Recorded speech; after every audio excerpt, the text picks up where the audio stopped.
Le schéma de la communication que je vous présente ici permet de mieux comprendre tous les éléments qui influencent la qualité de la communication. L'émetteur ou énonciateur est celui qui émet le message.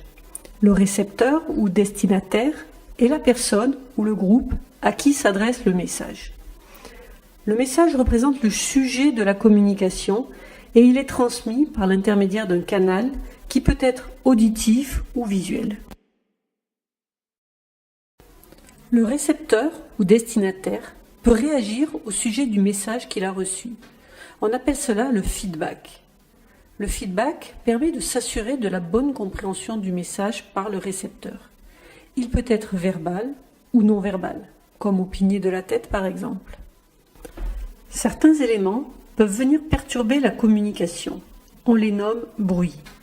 Le bruit peut venir de l'environnement, mais aussi de l'absence de contact entre l'émetteur et le récepteur, du message qui n'est pas émis clairement, du récepteur qui ne comprend pas le message.